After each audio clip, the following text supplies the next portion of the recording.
South of downtown come the highest number of 911 calls, the push from city leaders to enhance police presence in Antioch. A growing number of Tennesseans are pulling their names from the organ donor registry, the unusual case that sparked this now nationwide trend. Live, up-to-the-minute coverage. This is News 2 at 6. Well, Halloween has arrived, and so have the dark clouds and rain. Light showers are expected to continue as the night goes on. Good evening and welcome to News 2 at 6. I'm Bob Mueller. Let's check right in with Davis for what this means for tonight's trick-or-treaters. Davis. Hey, Bob. Well, with Mom and Dad, you need to bring an umbrella or dress something on top of the trick-or-treater's costume to keep them dry this evening. We don't see any heavy rain. The only good news I can tell you about this is no severe weather. They've dropped that marginal risk for our area. But yes, it is wet out there. Mostly light to at worst moderate rain out there. I'll put it in motion for you. Zoom down a little bit. A couple of breaks here in our eastern areas, but still showers are going to be more prevalent than not. And we'll widen the view out and go off to the west. You can still see some more coming in from the southwest. There's a little drying in our maybe northwestern and western sections over the next hour or so, but this front itself doesn't come through here till roughly midnight or so tonight. So there'll still be that shower chance until then. So we just deal with it, and Mom and Dad keep the kids dry. You can see all the raindrops on the camera lens on our Weather Authority Mount Juliet Bart Durham injury law camera there on I-40. Temperatures dropped to the 60s as the rain arrived, and they'll stay in the 60s and hang fairly steady this evening until that front arrives later on tonight to cool us down a little bit. So we drop from 65 to 64 and sort of just maintain that through 10 o'clock tonight with those light to moderate rain showers out there. We do cool down a little bit for tomorrow, but we warm right back up again. I'll have your 7-day forecast looking ahead to the weekend coming up. We'll see you in a bit. Thank you, Davis. The police presence in Antioch and South Nashville is about to increase. It's an effort to reduce police response times. Metro's South precincts received the highest number of 911 calls in Nashville. News 2's Caitlin Quisenberry has more now on the impacts of an added police shift.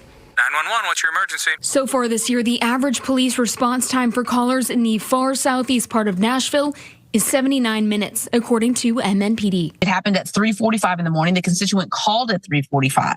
I came upon the accident probably around 10 o'clock, and no one had responded because they were still on other calls. District 32 Councilmember Joy Stiles says Antioch has been neglected for years. Sometimes the shifts are changing, and there's still calls from the previous shift still sitting and pending. My area is going to need 2 or 3 times a month just to get us to that same level as another part of town. This year, Metro Police have had over 18,000 calls in the 37013 zip code. Our call volume and our call wait time is the highest in the city. But this month, 300 of those calls were for emergencies, with an average response time of 16 minutes. 1,000 calls were urgent, with a 91-minute response time. Former MNPD officer Mark Wynn tells me a lack of officers can mean a slower response time, followed by a ripple effect of implications. Understanding the course of conduct crimes like child abuse, elder abuse, domestic violence, stalking, sex assault, it's an investment in time. And if you don't have that time, then the initial response is not adequate. So that case can be hampered all the way through as it goes on to the next level. At Wednesday's Southeast Community Meeting, Lieutenant Joseph Snyder with Metro Police announced a new shift starting February, with 20 to 25 extra officers working from around noon to 10:30 at night. Their primary focus would be the South Nashville and Antioch area. So they'll have a little flexibility and some overlap. That means we'll have more hands on the plow to address phone calls out here. But Wynn says this is just the first step toward a solution. South Nashville's growing fast. If you want a safe city, you got to have an investment in women and men in those patrol cars. In Nashville, Caitlin Quisenberry, News 2.